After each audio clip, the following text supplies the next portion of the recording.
I think I want to boil it down to one thing, because we're in a historical moment in time in our lives and with our businesses, and everything is being changed by this pandemic, right? Mm. And the other day there was someone on LinkedIn, and they posted this research from 2019 and said, look at this research from 2019. This is what we need to do based on this research. And I wrote a comment and I said, I don't think we can believe anything from 2019 or 2018 or 2017. Everything has changed.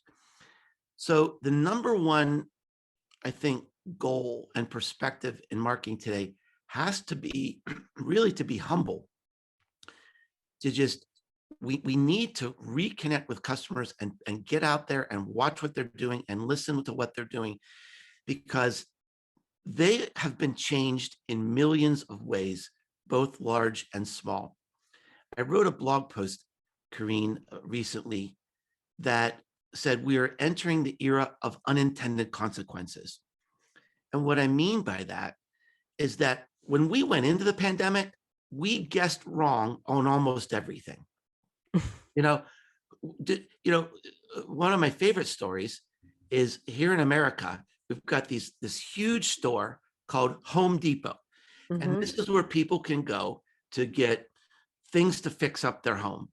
It could be tools or wood or paint or whatever. Well, when the pandemic began, this huge multi-billion-dollar company thought, "Oh my gosh, it's a pandemic. We're going to enter a recession. Let's start taking down our stock, laying off employees, and closing stores." We entered a building boom in America. There are shortages of wood and paint and bricks and labor. Nobody could go on vacation, so everybody said, we're stuck at home. Let's make our houses nicer. We guessed wrong on everything. That's true. That's so true. We guessed wrong on everything. Who would have guessed that we would have shortages of acne cream, because when we wear masks all day, our faces are breaking out, right? No one could really guess these things. And here's the key idea.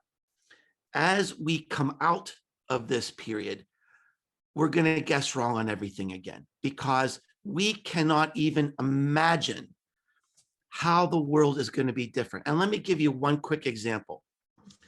One of the things they found in China, as China came out of their very strict lockdowns, is that teenagers, had taken over the e-commerce function for their families. Because, of course, everybody knows now you got to buy everything online, because we can't go out to the stores. And what the teenager said was, we know how to do this. Let us do it. We'll take care of you, Grandma. Now, that is a really interesting trend, right? Who's the real consumer here? And if we're trying to sell something to senior citizens, who's the decision maker? We don't know. We really don't know. What is our world going to look like?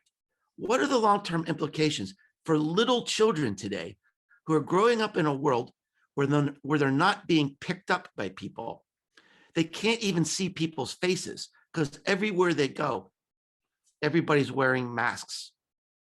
They can't play with any children. Every time they run over to start playing with other children, they're picked up and carried away. How's that going to show up 10 or 15 years from now? Mm. We don't know. We really don't know. My friend Martin Lindstrom says we're conditioning an entire generation to have post-traumatic stress disorder.